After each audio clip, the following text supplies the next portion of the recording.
பெரியவா திருவடிகளே சரணம். நம்ம இன்னைக்கு பார்க்க போகிறது ஒரு எளிமையான மந்திரம் இந்த பதிவில். எனத்துக்கு அந்த மந்திரம் அப்படின்னு பார்த்தீங்கன்னா, சர்வ காரிய ஜெயம்.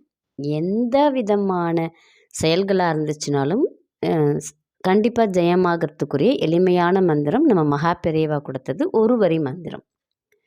என்ன மந்திரம் அது, எப்படி சொல்லணும் அப்படிங்கிறத இந்த பதிவில் பார்க்கலாம். அதுக்கு முன்னாடி நம்ம சேனலை சப்ஸ்கிரைப் பண்ணாதவங்க சப்ஸ்கிரைப் பண்ணி சப்போர்ட் பண்ணுங்கள். வாங்க பதிவுக்குள்ளே போகலாம்.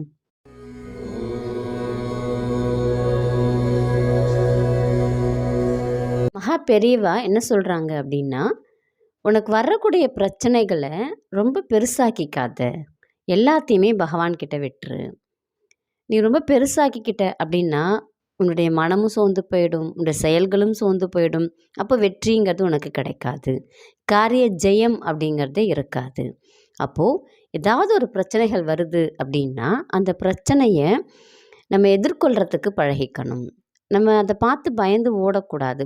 பயந்து ஓடினோம்னா அது நம்மளை துரத்தும். அப்போது மலை போல் இருக்கா பிரச்சனை, இவ்வளோ தானே, கடுகு போல் இருக்குது அப்படிங்கிற மாதிரி நம்ம மைண்ட் செட்டை வச்சுக்கணும் அப்படின்னு சொல்லிட்டு பெரியவா சொல்கிறாங்க. அப்போ இதுக்கு என்ன சொல்கிறாங்கன்னா, சர்வ காரிய ஜெயமாகறதுக்கு எந்த காரியமாக வேணா இருக்கட்டும், எதை பற்றி நீங்கள் ஆரம்பிக்க போகிறீங்க, செய்ய போகிறீங்க, எப்போ யார்கிட்ட ஒருத்தவங்கள்ட்ட பேச போகிறீங்க, எந்த மாதிரி விஷயமா இருந்தாலும் இந்த ஒரே ஒரு வரி மந்திரத்தை 11 முறை சொல்லிட்டு போ அப்படின்னு சொல்கிறாங்க.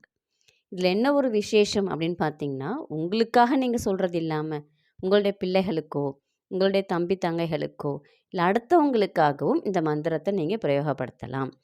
இப்போ உங்களுடைய தங்கைகளுக்கு அதுக்காக கல்யாணம் ஆகணும், இல்லை வேலை கிடைக்கணும், இல்லை ஏதாவது ஒரு பிரச்சனை இருக்குது, இல்லை நோய் நொடி சரியாகணும் அப்படின்னா இந்த மந்திரத்தை நீங்கள் தினமும் 11 முறை அவங்களுடைய பேரை சொல்லி அவங்களுக்கு சரியாயிடணும் அப்படின்னு நினச்சிட்டு சொல்லுங்கள். அப்போது அந்த பிரச்சனை அப்படிங்கிறது விலகிவிடும் அப்படின்னு சொல்லிட்டு பெரியவா சொல்கிறாங்க. ரொம்ப கஷ்டம்லாம் இல்லை மந்திரம், எளிமையான மந்திரம் தான். என்ன மந்திரம்னு பார்த்துருவோமா? ஓம் ஹ்லீம் சர்வகாரிய சித்திம் ஹ்லீம் ஓம் ஃபட். ஓம் ஹ்லீம் சர்வகாரிய சித்திம் ஹ்லீம் ஓம் ஃபட். ஓம் ஹ்லீம் சர்வகாரிய சித்திம் ஹ்லீம் ஓம் ஃபட். அதிலே நமக்கு வந்துருச்சு பாருங்கள், சர்வகாரிய சித்திம். நம்ம செய்யக்கூடிய காரியங்கள் எல்லாம், செயல்கள் எல்லாம் நமக்கு சித்தியாகணும், வெற்றி கிடைக்கணும். அதை மனசுக்குள்ளே நினச்சிக்கிட்டு மனம் தளர்ச்சி அடையாமல் பகவான் மேலே பாரத்தை போட்டுட்டு உன் வேலையை நீ செய். கண்டிப்பாக நீ செய்யக்கூடிய காரியங்கள் எல்லாமே வெற்றி பெறும் அப்படின்னு சொல்லிட்டு மகாபெரிவா இந்த மந்திரத்தை நமக்கு சொல்லியிருக்காங்க. இது தினமும் 11 முறை சொல்லலாம். நீங்கள் அதுக்கு மேலே நீங்கள் எவ்வளோ வேணால் சொல்லிக்கலாம், அதுக்கு கீழே சொல்லக்கூடாது.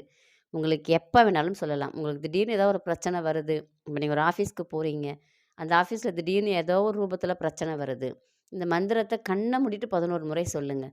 நமக்கு தலைக்கு வர்றது தலைப்பாட போய்டுன்னு சொல்லுவாங்க இல்லைங்களா, அந்த மாதிரி பிரச்சனை விலகிவிடும். ரொம்ப எளிமையான வழி, செய்து பலனடையுங்கள். நன்றி, வணக்கம்.